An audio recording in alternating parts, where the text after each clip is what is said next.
up the profit each day high. The new one. No, the mom's computer. Oh, interesting. Hello and welcome to today's p+log. I'm filming this time while washing dishes because things gotta get done. That's the mindset, and I was stuck yesterday doing a lot of computer work for myself. Well, not computer work, but I was doing work on my mom's computer. Let me be real. Trying to get photos for a portfolio. Because, trying to freelance, and, that requires having people have an idea of who you are.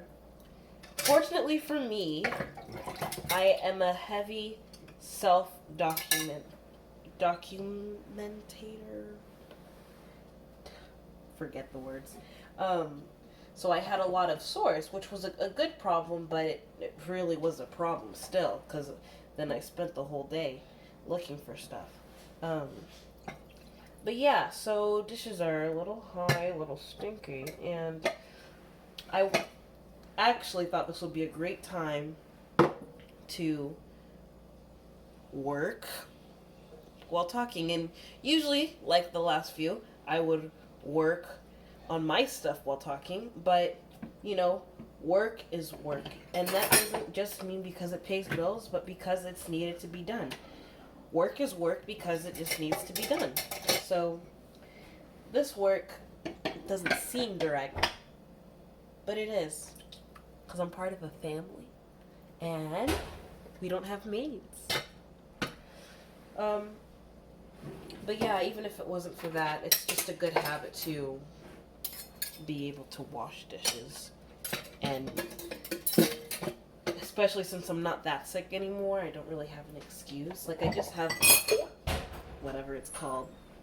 It just knows, still doing whatever it has in there, but otherwise, no symptoms of sore throat, body aches, nothing like that. What I want to talk about today, and what I kind of just been wanting to talk about, but it's just been added on because while I was doing my portfolio thing yesterday, and the reason why I couldn't record is because my attention was divided. I was watching America's Next Top Model by Tyra Banks, and I was watching Cycle 11 just because it was the one that was available completely. I was going to watch Big Brother because of ideas. Hey, brother. But I ended up saying, you know what, this isn't really the same idea that I have, so let me watch something a little bit closer, and it ended up being America's Next Top Model. I don't know why this camera's making me look so light. I'm not light. Like, do I? Forget it. See, that's this is my real skin color, but forget it. I'm freaking out for nothing. Anyways, watching America's Next Top Model, I really got to see her mindset, because I feel like she's really authentic. I don't think she's pretending to be someone else on that show. So on that show, when she is talking to these girls and sharing her story, and even when it's not that, even when it's her giving the judgment, critiques or whatever, you really get insight of what she thinks in her field, and really as a businesswoman. And Tyra Banks, she doesn't just do that. Of course, she has several other shows, which made me think about what it means to be an entrepreneur. And I realized that the entrepreneur that I want to be, but it's not the same as what every entrepreneur does. As a TV personality, being an entrepreneur means always being on set, because of your vision, because you are the product almost. So, but there are other forms of being an entrepreneur, and because education is so objective, you if you're an entrepreneur in education, don't have to be present for it. And why am I talking about being present at the site of your business? And, like, what does that have to do with anything? Well, I was actually thinking about what it means to be a hustler a while back. Just because I've heard many stories, heard many people say that they're a hustler. And they're closer to what I want to do, which is have several things going on at once. But that was my perception. So what I ended up doing was I Googled or YouTubed hustler versus entrepreneur, and several videos say that they're pretty much the same, and that's probably true. That hustlers and entrepreneurs have the same objectives. But the only problem, my dad texted, she's on his way. Okay. But the only problem I have with the idea of hustlers and entrepreneurs being so similar is a hustler, his primary concern is making money. And I don't like that a hustler graduated is an entrepreneur, because that mindset is still there. I mean, like, this was what someone did. He said, first you're a hustler, then you're an entrepreneur, then you're a philanthropist. And it's like, or no, then you're a capitalist. And it's like, honestly, I know I'm in America, but I don't like the idea of capitalism. So, to hear all of that, it's just like, this is not the right progression, y'all. So then I watched another one, which was someone talking about how first you're a worker, then you're a hustler, then you're entrepreneur. Anyways, the idea, and this was this morning, by the way, the idea was not very problem solving. It was very self-seeking, and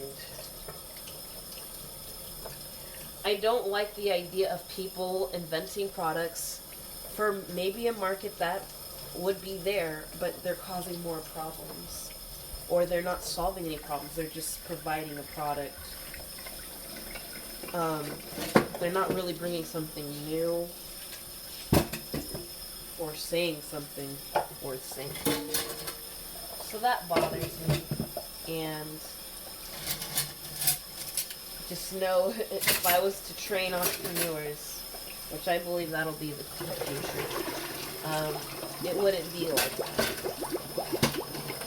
Because that is not a God-inspired career. It's, in fact, vain. It's just as vain as having a job where you're working and you're not changing anything. Because you're not adding any benefit to the world. Anyways, I wanted to shoot this p+log. I'm trying to remember why.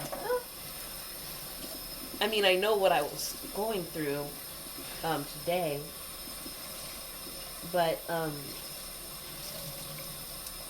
and who I was talking to. Like, I'll just say, so I've been talking to a few people, and I'm trying to find a way to help them, as they can help me, as we can all work together towards a cause. And I think that's a different mindset from an entrepreneur. 'Cause again, entrepreneurs, they can be self-seeking, or they're just very local with their mind. But and I'm not saying just because it's not overseas, so they're local. No, I mean they are very relative. Like, they are only concerned about what they see. Of course, not too much, because they need to scale. You know those words, scale, and build their business, get more money. So it's not that literal, but it's just they're only concerned about problems that they see, or opportunities, because that's what an entrepreneur is, someone who does an undertaking because of the opportunity, but there's also risk, blah, blah, blah. but it's not necessarily so big picture. And the only people who I think have been big picture, although I don't totally know their philosophy, and it's because and they've been successful, so it's obvious. But Google, they have started with the search engine, and then now they're doing stuff now like, oh, a Google phone. I'm recording with the Google phone, by the way. And they would have the Wi-Fi, and then they would have the Google Fiber, and then they would have now phone plans and like emails and just so many things. YouTube, they own YouTube. They have an app store, Google Play. You know what I mean? So it's like they really they know how to be in the market, and their reputation also helps. But there are not a lot of companies out there that are trying to do that and trying to lend a hand to one another. So, again, as Christian entrepreneurs, our goals should not just be so small, so simple, and then again, should not be so local. Oh my goodness, my dad's calling me.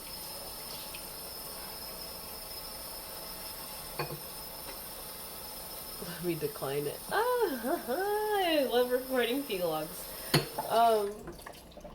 If only there's another phone. He's gonna be so mad though. Well, he'll be like, why is she doing that? Anyways, as Christian entrepreneurs, we need to be big picture. We need to see the need in the world and add to closing those gaps. At least that's what I think. I mean, it's part of doing work in the name of Jesus, in my opinion. I mean, I'm not saying in order for you to be saved, you have to be an entrepreneur and everything. But in order for you to be a God-inspired entrepreneur, I think you have to see beyond that. And it doesn't necessarily mean you're solving all the problems by yourself in your head. Again, we need each other. I know. Hold on. Nixon, Yeah? lower the volume. And then we'll start where I was. Huh? Yeah. No. Not even staying. No, I'm washing my hands. Or the dishes. My brother and I are watching Life is Strange 2. Lower the volume, bro. Please. So what was I saying? Yes, as Christians. My brother doesn't understand. Doesn't understand anything I say. When I use moves, it's important that they sound Nixon. Why don't you just go somewhere else? Because I'm washing the dishes. Unless you want to wash the dishes, and then you can have the volume like that, and I can go upstairs. There you go. Lower. far away. Thanks, bro. So, being big picture. That's the Christian entrepreneur. And oh yeah, let me express. So it doesn't necessarily mean, oh, you're solving all the problems in your head by yourself. Again, we rely on each other. That's humans. We all have certain gifts because we are all working towards something. But the idea of saying, oh, this is my niche, so I'm just going to focus there, it's not benefiting. My dad's calling again. I'm declining for the second time. It's nothing against him. I'm just recording a p+log. So, yes, be big picture. Work with other people. Help other people. And the idea, again, is you have your gifts, your privilege, your circumstances. You have that. And then, or your skills, things that you've learned. And then you have a need. And then everyone also has those things, although different combinations again and again, where we can lock up. But you only see that picture when you see the big picture, which is a big puzzle, which is God. And we're doing things for God, yay! But we need to allow Him to move us. Okay? So that's all I wanted to say. Thanks for watching. Have a good day, my darlings. Bye.